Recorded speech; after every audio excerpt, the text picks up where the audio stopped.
The future of baseball is now. Welcome, everyone, to the Top 50 Prospects Countdown. My name is Greg Amsinger, here with two gentlemen that know their stuff when it comes to minor league baseball superstars. From MLB.com, reporter Jonathan Mayo is here with us, and John Hart, our resident GM. This list, Top 50 Prospects. Jonathan, how in the world do you come about ranking all of these players in minor league baseball to come up with a list like this? Well, I rely on people in the industry, Greg. These are guys who are out the scouts, scouting directors, national scouts who see these guys repeatedly, either as amateurs, as they've made their way up as professionals. I talk to as many as I can. I wear my cell phone out and get them to rank their personal top 30s. I dump it into a list, do an AP style kind of thing.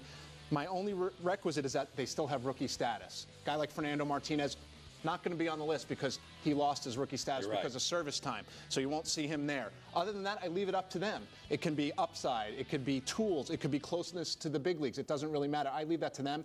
Put it all together. The more people I talk to, the more robust the list is going to be. It's a lot of work, John. Well, it's a lot of work, but I'll tell you, this is what is really special and important about the game right now. You look at the value of young players in this game right now, it's incredible. And this list is a compilation of scouting, amateur, international. There's a lot of international guys that are on this list. It's a lot about player development. It's a lot about the future of organizations. This is very, very special, and it's important stuff for the clubs. We are going to work our way to the #1 prospect in all of baseball. Stay tuned for that, but let's just kick the countdown off with number 50, and it's Padres outfielder Jeff Decker. Yeah, Jeff, not Jeff. He was selected in the first round of the 2008 draft. A lot of power despite his 5'10" frame. Number 49 is Dodgers righty Ethan Martin. Martin was also a first-round pick in 2008. He struck out 120 batters in just 100 innings at Class A Great Lakes of the Midwest League. Reds third baseman Juan Francisco checks in at number 48 after slugging 27 homers over 131 games at Double and Triple A. Francisco got the call to the Bigs in September. He had 429 in 14 games to the Reds. Number 47, right-hander Philippe Aumont. Aumont, the Mariners' first-round pick in 07. He was dealt to the Phillies this offseason in the Cliff Lee deal. He is big, tall, and dangerous. Michael Brantley, he's an outfielder in the Indians organization. He sits at 46, hit 267 in 116 games at AAA. He is dangerous. Jose Iglesias, he's number 45 of the Red Sox, a shortstop defected from Cuba to sign with Boston this summer. Received $6 million bonus, 5'11" Iglesias. So those are just a few as we kick the countdown off. Who do you want to talk about? Ethan Martin? You really like this arm, don't you? Well, I do like Ethan Martin. It's hard to pick one guy to talk about because you like all these players, but Ethan Martin is the guy that I selected. And listen, this was a kid that was drafted out of a Georgia high school. He didn't really pitch a lot in high school. He was a third baseman, but the Dodgers saw exactly what. Good body, they saw a big arm. This kid overmatches right now with his fastball. And he gets the ball up to 97, and he's going to pitch with a big, big fastball. The only thing right now that Martin is struggling with, like a lot of young pitchers, is the consistency of his breaking stuff and his changeup. Look, the Dodgers made a great pick. They took a big arm, very similar to what they did with a Billingsley and with a Broxton. This kid could go either way. If his breaking stuff comes, his off-speed stuff comes, he could be a front of the rotation starter. If it doesn't, you're going to have a power back-end guy. Very big arm, great kid, big makeup, and a winner. And that's what the Dodgers like to do, right? They love those big arms and then see what happens. Maybe you get a Clayton Kershaw or a Chad Billingsley in the rotation. Maybe you get a Jonathan Broxton in the bullpen. Sometimes they don't work out. Greg Miller has been on lists like this in the past. He got hurt, and that's why they roll the dice. But under Logan White, they love those big arms, the projectability to see what happens. What about Jose Iglesias, 275 in the minors in 2009? Does he have enough bat to make up for a great glove that he's got right now to get to the bigs? And that's the question. No one really knew all that much about Iglesias. He hadn't played other than in Cuba until he played in the Arizona Fall League, and the glove is unbelievable. He's one of those wow kind of guys that every day out, he's going to make a play that even his teammates will say, did he just actually do that? It was a small sample size in the Arizona Fall League, but he held his own with the bat. And I think it was a little bit better against a fairly high level of competition than people thought he was going to be. You see here 275, couple of homers, 12 runs batted in. He's not going to be a run producer, but if he can hold his own offensively, his glove is going to get him to the big leagues, John. I think the bat will keep him there. Yeah, I'll tell you what, Iglesias was a great international sign by the Red Sox. I mean, this was a kid that right now he is very, very special defensively. There's no doubt. And when you look at it, he's got great hands, he's got agility, he's got good balance, he's got arm strength, all the things you look for. Really a magician out there defensively. If the bat continues to come, this kid is going to be a special player. If the bat really comes, you got an all-star type. Probably not a lot of power, but the defense is going to get him there. This is fun. You want to get back to the countdown? On to number 44 we go, and it's Rockies right-hander Yolis Chacin. After making a combined 22 starts in AA and AAA, Chacin made his big league debut in July. He had a 4.91 ERA and 9 appearances for Colorado, including 1 start. Number 43 is Royals lefty Mike Montgomery, a first-round pick in 2008. Montgomery had a 2.21 ERA and 21 starts in the minors last season. He limited opposing batters to just a 2.01 batting average. Tigers righty Jacob Turner is at number 42, despite having yet to throw a pitch as a professional. The 9th overall pick in last year's draft, he was rated as the top high school pitcher in his class. Number 41 is also from last year's draft, right-hander Aaron Crow of the Royals. Crow was drafted by the Nationals in 2008 but did not sign, opting for independent ball. He was selected 12th overall by Kansas City in 09. Drew Storen keeps the string of 09 first-round picks going. Storen was the 10th overall pick out of Stanford, was impressive in pro ball, 1.95 ERA in 28 relief appearances in 3 different levels. And number 39 is yet another first-rounder from 09. Tanner Scheppers was selected 44th overall by the Rangers, pitching the Arizona Fall League, striking out 9 in 11 innings. But I want to talk about Drew Storen. We heard all about Steven Strasburg, which he is in the list coming up down the road. But let's talk Storen. Is he a guy that can make an impact right away? He is, and I think that's why he went where he went. You know, there were some signability things, obviously, all that money to the guy at number 1. But Storen was one of those college relievers. They've become very popular as high draft picks, guys who can get there quickly. And he is just a bulldog. To me, he's very, very close to the big leagues. He made it to AA, dominated in the Arizona Fall League as well. I think he could help out the Nationals bullpen on opening day. Now, they may give him a little more seasoning. I could see him closing games, John, before the season's over. Well, I'll tell you, I really liked the draft pick. I think you're right. A lot of people said, well, after the Strasburg, we're going to take a guy with good signability. But I'll tell you, this guy signed real quick. He got out and he got into the system, and I think he really put himself a lot closer to the big leagues. He's an attack guy. He comes right at you with a plus fastball. Got a good breaking ball. He's got a little bit of a hitch in his delivery, which is fine. I think it adds to deception. I think this is a quick comer. I think it's a guy that could fit very nicely in the back end of that bullpen very quickly in Washington. We're going to see more than a few prospects in the Royals organization, and Mike Montgomery may be one of the best of them all, right? Well, I'll tell you, I really like this pick. This was a guy that was a supplemental pick a couple of years ago. I think he was taken 36 in the country. He's a tall, lanky left-hander, but this is not a field-of-pitch guy. This is a guy that's got stuff. 6'5", about 185. He's still going to grow into his body. Look, this is a guy that gets good angle, good deception on his fastball. It's a plus fastball right now. He's got a wipeout breaking ball. He's got a great feel for a changeup. He'll throw any of his pitches at any time. And this is a kid that's going to pitch this year, 19, 20 years old. He is very, very advanced. I see nothing other than a bright big league future, a middle to the front of the rotation for this kid in Kansas City. And I think he's only going to get stronger and more physical as he goes through his natural development. Yeah, and Greg, you know, the Royals a couple years ago had no lefties in their system whatsoever, and they made a concerted effort under Dayton Moore, first with Derek Ladnier as their scouting director, and now J.J. Piccolo sort of taking the reins to add guys like Montgomery, Dan Duffy the year after Montgomery, and then Chris Dwyer in this last year's draft. Now all of a sudden they got a ton of lefties, and as John pointed out, these are not guys who just throw it up there and hit spots and nibble and guys like that. These are guys with some stuff from the left side, too. Talented left-handers who go along with a pretty good right-hander at the top of that rotation in the bigs already, Zach Greinke. Well, you know, still ahead on the countdown, the Tigers traded Curtis Granderson to the Yanks for his replacement. Find out if super prospect Austin Jackson has the goods to start on opening day after this. A look at some of the best young players in the game today.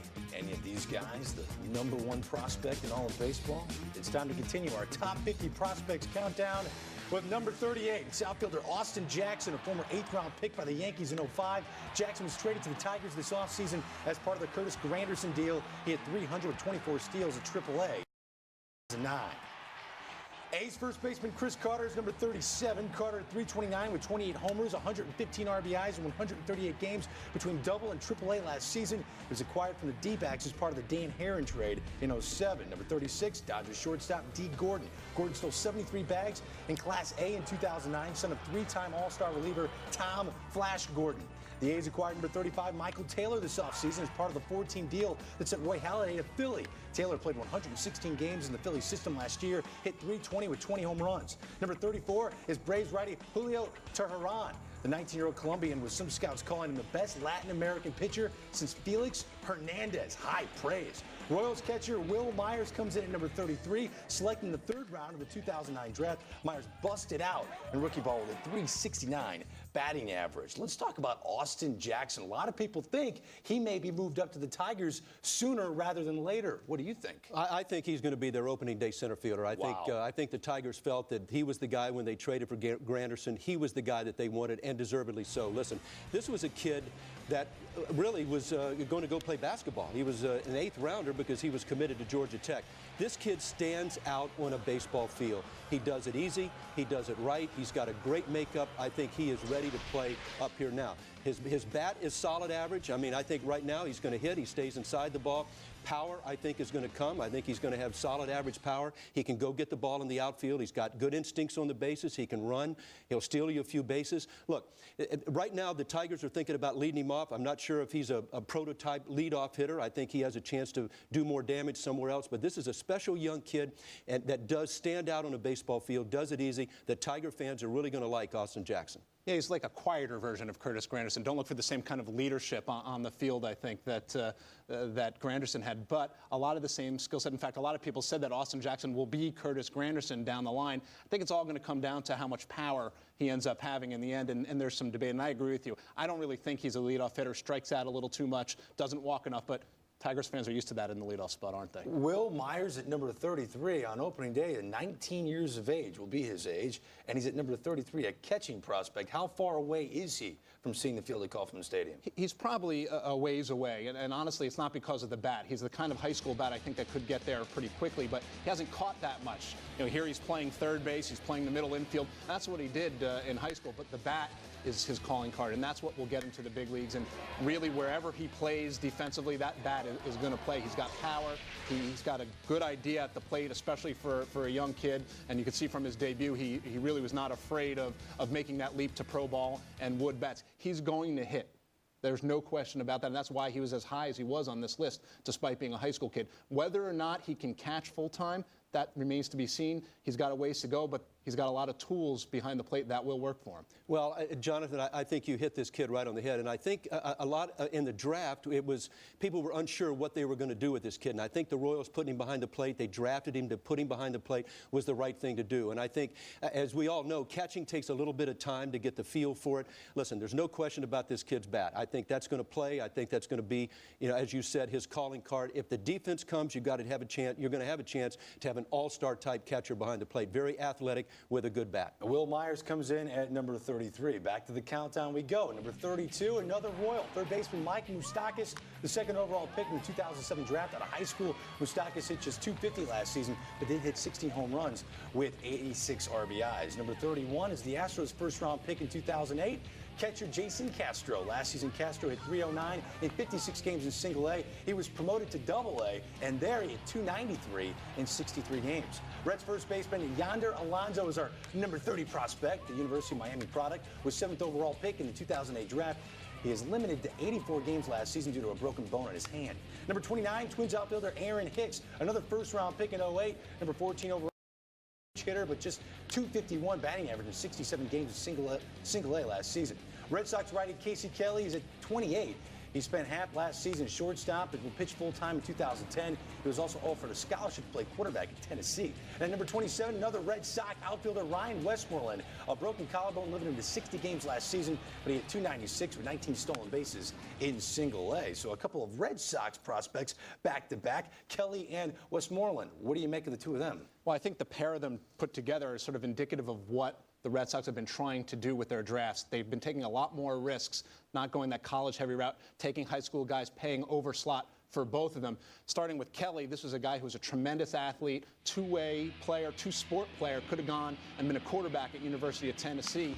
Played two positions originally as a pro, went to the futures game as a pitcher, and that's what he's going to do full-time now. And he has a very advanced feel for pitching for a high school kid, especially for a high school kid who's played a number of positions, and he's going to move pretty quickly now that he's focused on pitching. And Westmoreland's a little bit further away. You might see Kelly within the next year. Westmoreland is unbelievably toolsy. He hasn't been able to show much. The one thing he hasn't been able to do is stay healthy. He had to DH initially last year. He finally got into the outfield and broke his collarbone, as you pointed out, Greg. But when he's on the field, there isn't anything he can't do. One of those proverbial five-tool guys, and he's got it all in that toolbox, and he can do it. He'll hit for power. He's going to steal bases. The power might come a little bit later, but we're talking about a guy down the road is going to be a real exciting Major League center fielder. Well, I'll tell you what, this is something that is going on right now with the Red Sox. They have done a tremendous job not only in the draft, but they've also done a good job internationally. I mean, they're almost treating it like a small market club. They are really stockpiling a lot of good young players, and they have two special ones right here. Kelly was a guy that a lot of people had him as an infielder out of the draft. Some people had him as a pitcher. I like him on the mound. I think that's where he belongs. He does have a great feel. Westmoreland, for me, is the guy that really jumps out. I really love this kid. I potentially see 30-30, down the line. I mean, This guy can run. He's got power. He's got great hitter's hands. He really stays inside the ball. He lets it go. A lot of fun to watch this kid. It's going to be fun to watch this young man develop. A 5-tool player, another 5-tool player, Aaron Hicks. Fans of the Minnesota Twins think they've got the next Torrey Hunter on their hands. Do you think that? Well, I'll tell you what, there's a lot of similarities because when they drafted Hunter, he was a little bit of a crude kid, a little bit further away. They weren't sure about the bat. Listen, Aaron Hicks, when you look at this guy, he's got kind of a tall, lean, rangy body. He was a first-rounder out of high school, a great Twins draft, and he threw 95 miles an hour off the mound. There was a lot of clubs that really liked this guy as a pitcher, but his tools just say this kid is going to be an outfielder, going to be a center fielder. He can fly. He's got a big run and a big arm. Those are the two big tools he has. They've converted him to a switch hitter. He's now starting to swing the bat very well. He uses the whole field. He can bunt. He can fly. Still working on his base stealing. The big question is going to be, is the power going to come? Look, this is a 19, 20-year-old kid. It's going to take a little bit of time, but I think they're going to take their time with Aaron Hicks, but when he gets there, he has a chance to be the type that you look for, the Torrey Hunter type. Yeah, worst case scenario, he's a top-of-the-order leadoff hitter. He's got a good idea at the plate for a young guy. Hasn't even really played a full season because they sent him late to Beloit last year. So I think this year will be, granted, it'll be in the Florida State League most likely, so the offensive stats won't be great, but I think you're going to see a lot of development from him and maybe some glimpses of that power starting to come. And the Twins are known as an organization that has perfected developing young talent. Well, it's still ahead. Remember the Roy Halladay trade? Well, some of baseball's top prospects were involved in that deal. We'll let you know where Kyle Drabeck and Brett Wallace are ranked when our top 50 prospects countdown returns.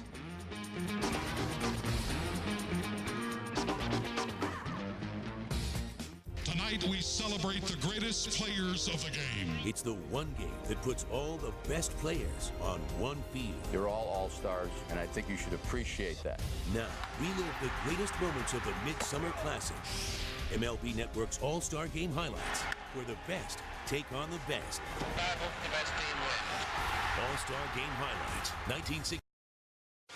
Not making our countdown this year is Grant Desmey, a hot-hitting prospect for the Oakland A's who's giving up baseball for the priesthood. Desmey is fresh off winning MVP accolades in the Arizona Fall League and a 2009 season that saw him hit 31 home runs and drive in 89. Desmey was considered the A's 8th best prospect. John Hart, in all of your years as a GM, did you ever have a top 10 prospect just walk away from baseball like this? No, I never did. There were some guys that you wanted to walk away, but never something like this. And look, I take my hat off to this kid because he was a good player. He obviously had a future, and he felt he had a higher calling. Hats off. Yeah, I think what was interesting with what he did is that he could have walked away a year ago after an injury-riddled first full season, and people would have said, all right, it wasn't for him. But he gave it another year, had a huge year, the only 30-30 guy in all the minor leagues, and then he decided that he was going to walk away. And, obviously everyone hoped he'd get that call. I don't think that's what the A's had in mind. Different calling. Yeah. Oh, we wish Grant Desmey the very best. On to the countdown. We get back to it, working our way up to number 1. Number 26, Brewers second baseman Brett Lowry, a middle infielder with pop. He had 13 home runs, drove in 65. During his first year in pro ball, Lowry was a member of the 2008 Canadian Olympic team. This is first baseman Logan Morrison, who's 6'3", 245. He had a thumb fracture in 09, which affected his power numbers. In 07, he had 24 home runs in Class A ball.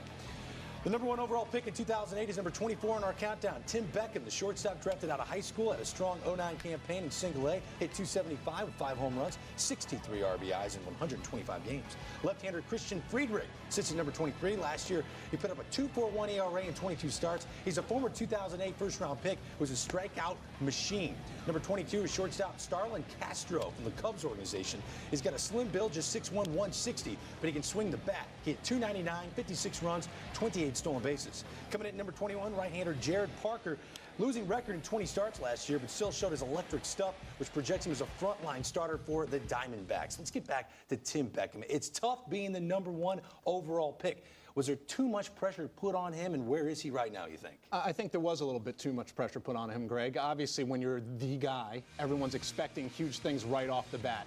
And he had a disappointing season for being the number 1 overall pick. He wasn't as advanced a high school talent as I think some people thought. But the fact that he's this high on this list shows that a lot of scouts out there still believe in the tools that made him a pretty consensus number 1 overall pick. This wasn't a huge reach for the Rays when he took him there. He's got a lot to learn. He's got to cut down on the strikeouts. He may not be a shortstop full-time. I think there's still a lot to like about Tim Beckham, and that's why he's as high as he is on my list. You know, a lot of other people wouldn't have him as highly, but I think a lot of people still believe in that talent. Well, and they should, really. I mean, this is a kid that, you know, a little over a year ago was still in high school, and there is a lot to put on a kid coming out of high school as the number 1 pick. Look, he was drafted because everybody liked his bat. This kid has a good bat. I think he's going to hit. I think the power has a chance to come. I agree with you. I think as this kid matures and fills out, I think he's probably going to move off shortstop. I think they'll leave him there as long as they can, but my instincts tell me that at some point there's going to be a corner in his future. It may not be right away, but the real key for Beckham is going to be his bat. 159 strikeouts in 119 innings pitched. Christian Friedrich, this kid's got some nasty stuff. Well, he really does. Listen, this was a kid that wasn't drafted out of high school. He's got a good-bodied kid that went to Eastern Kentucky. He really didn't even have a big, you know, frontline scholarship, and he really developed, and he's come on. Look, the Rockies were happy to get this guy late in the first round. This is a left-hander. For me, he's got a little bit of similarity to Cliff Lee. He's got a good body. He's very durable. This is a kid that, when I watch him, he's got a lot of know-how. He really knows what he's doing on the mound. He comes at you with a plus fastball. He's got 2 good breaking pitches. He's got a good feel for a changeup, although that's probably the one pitch that really needs to come, I think, for him to really become what he should be at the big league level. Very similar body to another left-hander, Jeff Francis, that they've got in Colorado. When you look at Jimenez, you look at De La Rosa, you look at Francis, you look at Cook, this is the next guy that's coming. And I think Friedrich could get there pretty quickly. They were pretty cautious with him last year. They left him in low A Asheville, which is a bandbox, for a long time. He was dominant there. Then they moved him to the California League. No picnic for pitchers either. And he pitched well there as well. And I think that's going to help hop him on that fast track. Maybe you'll see him in Double-A. Maybe even September you'll see him in Colorado. But after some of those hitters' parks and hitters' leagues, I don't think Coors Field's going to be too much of a problem for him. Again, what we're doing here, folks, we're working our way to the number 1 prospect in all of baseball, according to MLB.com. It's an exciting countdown. Let's get back to the countdown. Number 20, another prospect in the Tampa Bay organization, right-hander Jeremy Hellickson, who struck out 132 in 114 innings in 09, a 2.45 ERA in 20 starts between Double and Triple-A. The Yankees' biggest prospect comes in at number 19. Catcher Jesus Montero had a monster season in 09, hitting .337 with 17 home runs, 70 RBIs in 92 games between single and Double-A. The Rangers have another top prospect. Martin Perez checks in at 18. 19-year-old had a losing record in 09 with a 2.90 ERA. His delivery reminds some of Johan Santana. Number 17, Kyle Drabek, traded from the Phillies organization, the Roy Halladay deal, and his 09 stats will tell you why. Drabek, just 6 feet tall, was 12-3 with a 3.19 ERA. Hitting machine Brett Wallace comes in at number 16. Former first-round pick of the Cardinals in 08, already with his 3rd organization. He had 293, 20 home runs, and 63 RBIs last year. Number 15, Dustin Ackley. He had .412 in his 3 years at the University of North Carolina, and during the Arizona Fall League, he had .315. They say he's got good speed. He could play center field or maybe first base, but I want to ask you about Kyle Drabek. We hear about his dad, Doug Drabek, all the time. Only 6 feet tall. Is he a lot like his dad? Well, I tell you what, he's a lot like him in the fact that they both are tough customers on the mound. His dad was a bulldog, a competitor. You know, Kyle fits the same mold. I mean, this is a kid that just comes right at you. Look, they're two different types of pitchers. Doug was a sinker-slider guy. Kyle is more of a power fastball, power curveball. I mean, he's got a fastball that's up to 97. I think he's going to settle in above average with his fastball. He's got an electric breaking ball. He's got the makings of a good changeup, a solid three-pitch mix. I was surprised when Philadelphia put him in this deal. This is a really special young kid, and I'll tell you, the thing that separates a guy like Drabek from me is he's got an amazing will to win. This guy is just tough out on the mound, and he's going to battle you with good stuff. What's lost in all this is the Blue Jays also acquired Brett Wallace, who they were able to get from the Oakland A's after Wallace was traded from the Cardinals. They love this guy as a hitter. Where do you see him on the field? Well, I tell you, in Toronto did a great job in parlaying Halladay into these types of players. When they acquired Michael Taylor and turned him right around to Oakland for Brett Wallace, what they did was they picked up their first baseman of the future. I know we see this guy at third base. He was drafted in the first round at third base, but I think first base is where he's going to be. I think they wanted him back because they're going to need a first baseman. He's a left-handed hitter. The American League East plays very well for a left-handed hitter. This kid's a hitter. He's got power, and I think he is going to be their first baseman of the future. Yeah, you know, if they can trade Lyle Overbay, maybe sooner rather than later, and he is going to go into spring and play first base, and automatically both Wallace and Drabek probably become the Blue Jays' top two prospects. And Wallace is a guy that they've loved. Back from the draft, they would have loved to have taken him, but the Cardinals had jumped up and taken him just a few spots ahead of him, so they didn't get the chance. And Drabek, you know, had the benefit of Tommy John surgery. I know that sounds weird, but it enabled him to step back, take a breath, and he matured a lot by his own admission. So he still has that mean streak on the mound, but I don't think it's going to affect him off the mound, which was the concern of some when he was coming into the draft. The Jays with some star prospects on this countdown, along with the Tampa Bay Rays, including Jeremy Hellickson. If Hellickson was in a normal organization, would he be up in the bigs already? This guy's got great stuff. I think we would be talking about Jeremy Hellickson as an opening day starter, not starting on opening day in the rotation, opening day 2010, and a front runner for 2010 Rookie of the Year. You know, there's no room at the end right now in that rotation up in Tampa. They got a lot of young starters, but what sets him apart is really his feel for pitching. His stuff is good, but he plays up because he just knows how to command all of his pitches. He throws a tremendous amount of strikes, and I think he'd be a nice piece once there's room in that. There's no room. No, there's no room. But you never know with pitching what can happen. Maybe he's a trade piece down the line, and this is what the Rays have done. But you mentioned his strikeout total when you introduced him, Greg. You look at that and then his walk rate. He only walked 20-something all year. I mean, it was like video game type 132 numbers. strikeouts. Yeah, he does not waste his pitches at all, and that's what makes him special. Yeah, I'll tell you what, I love this kid. I mean, he really is the total package. And again, this is of all the guys we've talked about, just ranking pure stuff, it might not be as good as a lot of guys on this list. He doesn't have the 97-mile-an-hour fastball. He's got plenty of fastball. He's got plenty of breaking ball. Changeup is probably his best pitch. The key with this kid is his ability to command the strike zone. He can pitch in, pitch out. He keeps the ball down. He throws any pitch, any count, so you can never really settle in with a kid like Hellickson. He's got an amazing feel for pitching. And again, this is a kid that when he gets here is going to contribute as a starter, as a reliever. You put him in any spot in that rotation or any spot in that bullpen, this kid's going to come in and pound the strike zone with good stuff. His 2009 minor league stats, 9-2 with a 2.45 ERA. Still ahead on the top 50 prospects countdown. A few future stars made their big league debuts in 2009. Where do they fall on this list? We're working our way to number one right after the break. Aroldis Chapman had a very busy offseason that culminated in a contract with the Cincinnati Reds. The Cuban defector signed a 6-year deal worth over $30 million. Believe it or not, he's not on our list. Welcome back to the Top 50 Prospects Countdown. It's Greg Amsinger in Studio 3 with MLB.com reporter Jonathan Mayo and our resident GM, John Hart. Jonathan, you helped put this list together. Why isn't Chapman on the list? It was more a logistical thing more than anything else. Stuff-wise, talent-wise, he probably belongs on the list, but I was finalizing the list. He hadn't signed anywhere yet, and just like with amateur players, I'm not going to put a guy who's not with a team yet. Now, had he signed, he'd probably be somewhere where we are right now on our list. Obviously, a lefty who can throw 100 miles an hour. You know, even if there are some chinks in his armor in terms of what he will be long term, you don't find that stuff from the left side very often. So he probably would have come into the conversation somewhere right around now. Well, I'll tell you what, it was interesting because I don't think a lot of people really saw Cincinnati as the club that stepped out. And knowing Walt Jocketty like I do, he looked at it and said, okay, I'm going to have to spend some money to get this kid, but I'm not going out and competing for, the big pitchers where I'm going to be spending $15, $18 million a year. I'm not going to get those guys in Cincinnati, so I'll go ahead and get the best of the bunch, and I'll get them young here. And I think that's what he did. Look, they got a big-armed kid, a big body. I think there's certainly some risk, as there always is with an international player coming out of Cuba.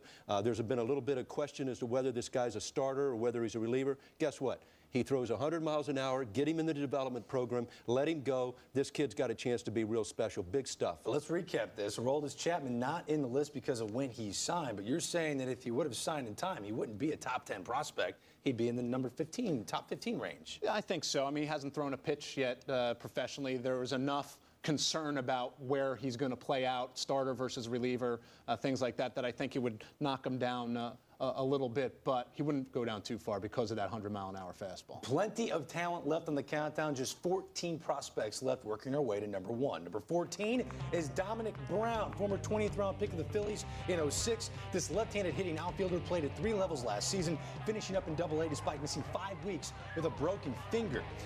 Rays right-hander Wade Davis makes the countdown at number 13. He made his big league debut in September, making 6 starts from Tampa, including a 4-hit shutout in Baltimore.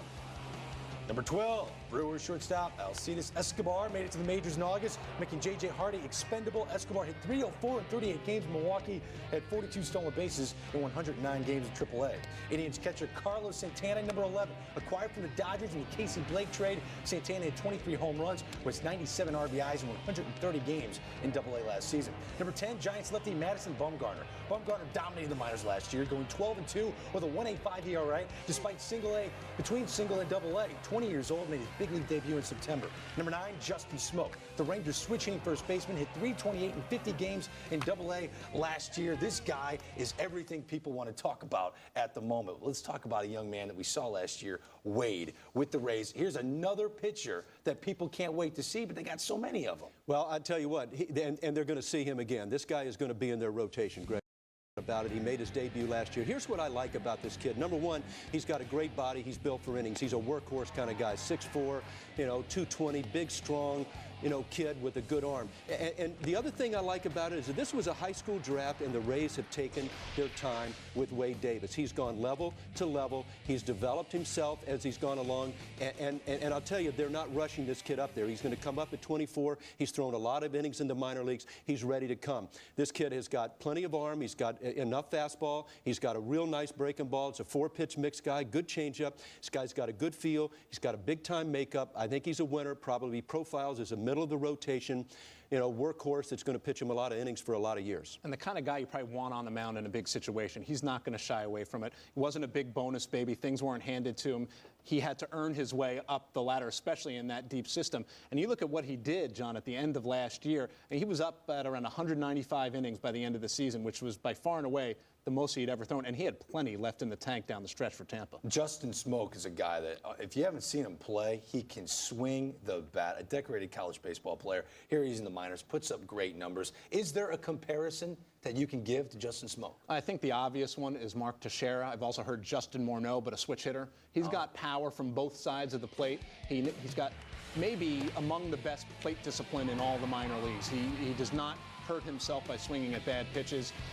He did get hurt with an oblique injury last year, came back, went and played for Team USA in the World Cup and just lit up Europe. He was just out of his head good in terms of his run production. And like we talked about Jeremy Hellickson with Tampa in Texas, there's a little bit of a logjam.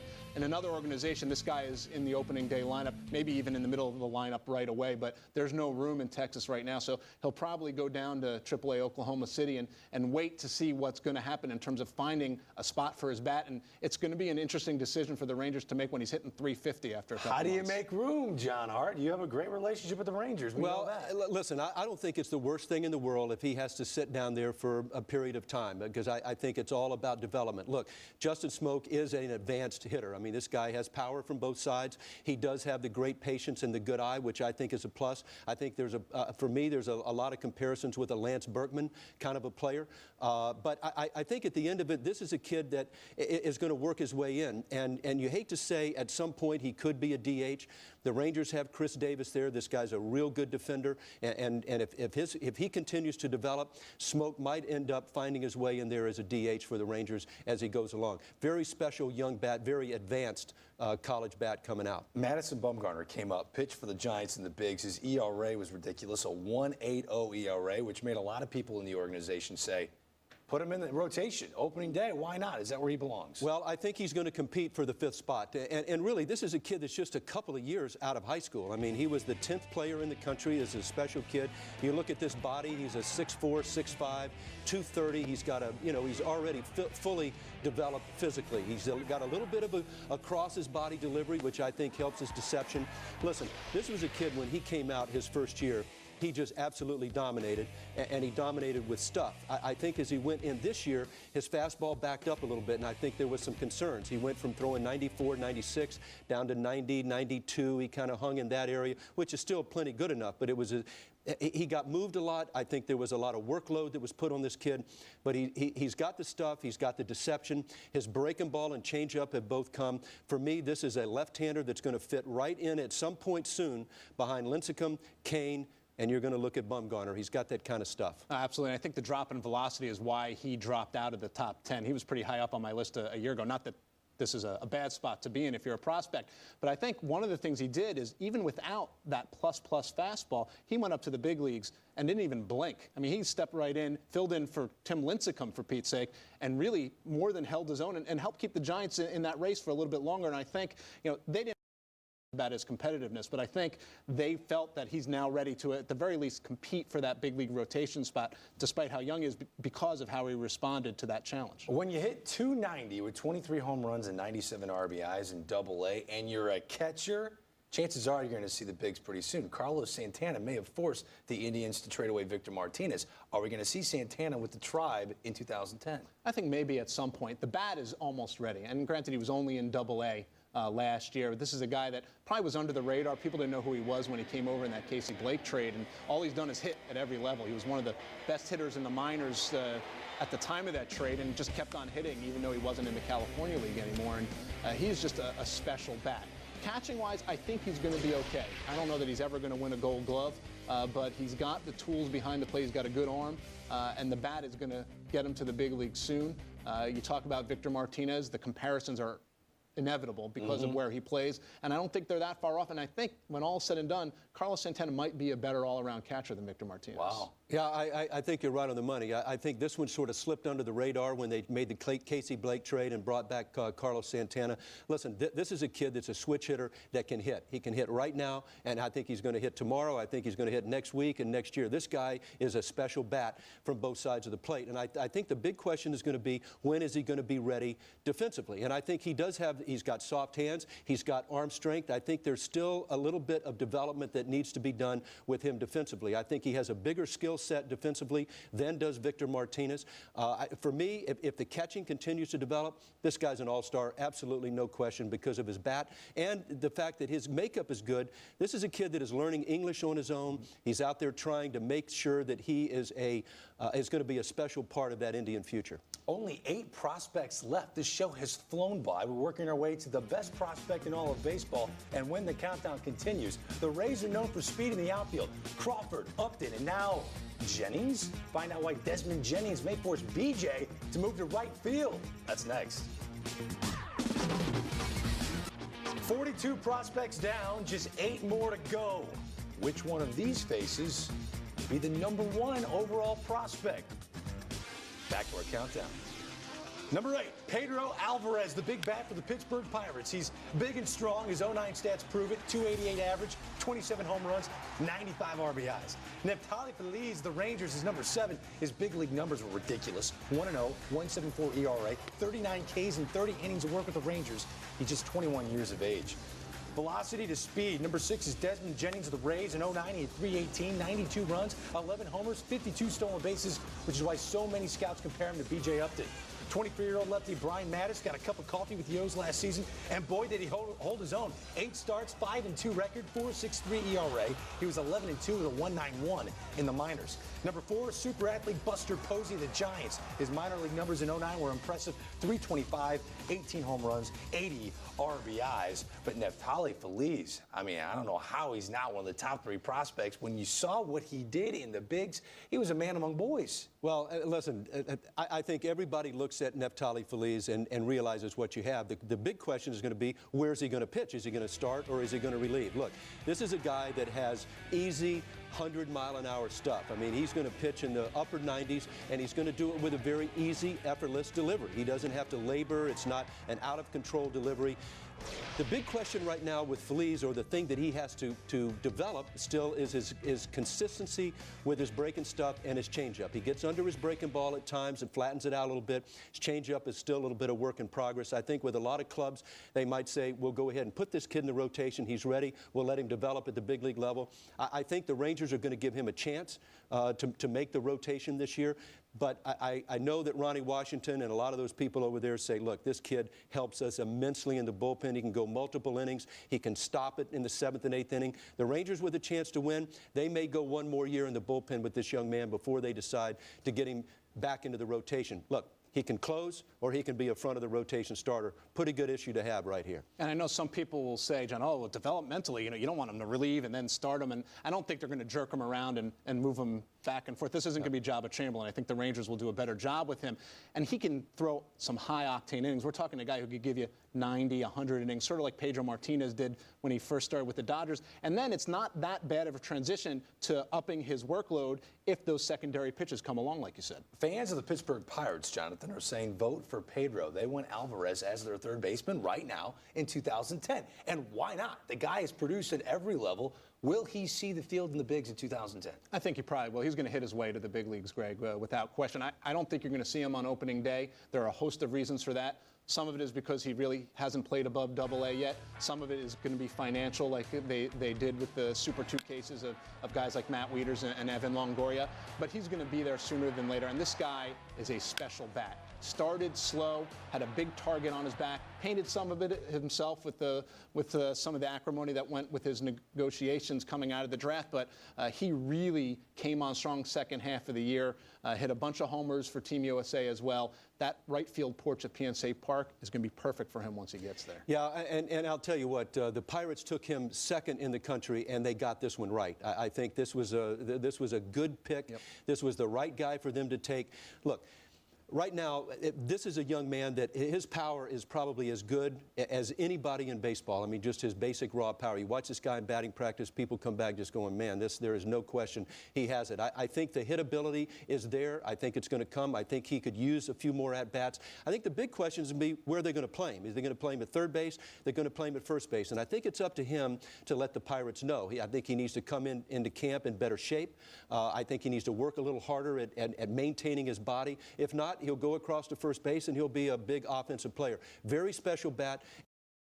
Are going to have themselves a cornerstone middle-of-the-order hitter for years to come with Pedro Alvarez. And like I said, Brian Mattis had 8 starts in the bigs with the O's. He went 5-2 with a 4.63 ERA. Did you see enough in the left-hander to say he should probably be in their starting 5 come opening day? Absolutely, I did. This is a kid that's been on my radar. He was picked 4th in the country, I think, out of California. He was a college draft pick. Look, this kid's got a great body. He's 6'5". He's over 200 pounds. He's got a nice, smooth delivery. He really knows his way around on the mound. This is a real pitcher. He's got pitchability. His stuff is plenty good enough. He's got a plus fastball, got good breaking stuff. So he's a 4-pitch mix guy. Will use his changeup anytime, but he leverages the ball very nicely.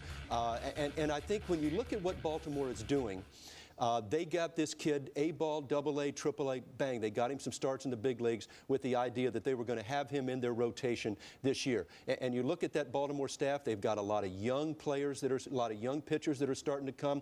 Mattis, I think, has a chance to be the best of their young group that's going to fit in with that young Reimold, Adam Jones, those cornerstone young position players, Wieters. So I think this is a good player. I think this is going to be a front of the rotation left-hander that really knows his way around. It's got a chance to be durable and be a front of the rotation guy. And he's the kind who's going to take what he learned at the big league level. And it was up and down. You look at the numbers, the 4.63 area. Obviously, he hit some bumps. He's going to take that. I'm sure he's already made some adjustments, at least mentally, and he's going to use that to his advantage. And when you think of aces of rotations, you usually think of the guys with the wow stuff. But you know what? You can count on one hand how many of those guys actually exist. Brian Mattis is the kind of guy who could be an ace of that staff. And you got a guy like Chris Tillman, you got a guy like Jake Arrieta coming up behind him. I really like what Baltimore's doing with some of those young arms these days. When I was teasing this segment before we went to break, I said, is there a chance Desmond Jennings could force B.J. Upton to move to right field? I'm sure some Rays fans are like, what are you talking about, Amsinger? But hold on. Desmond Jennings can play center field, can he? Yeah, I got your back here. Absolutely. B.J. Upton was a shortstop turned center fielder. Listen, he's done a fine job. Desmond Jennings is that kind of talent where you find room for him. He's got the arm where he could play a corner, by the way, and that would be great. Last year was really his first where he was fully healthy, and the numbers show what he can do.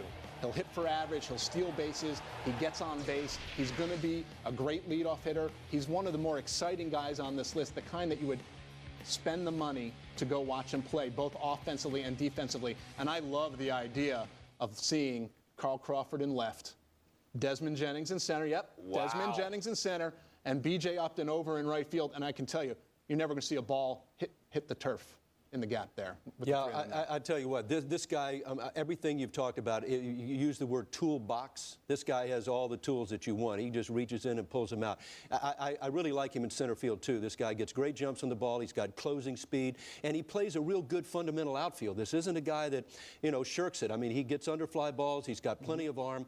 The thing I like about Desmond Jennings is the fact that he has a chance to be a prototypical leadoff hitter. He's got very good patience. He's got a good eye. He works the count.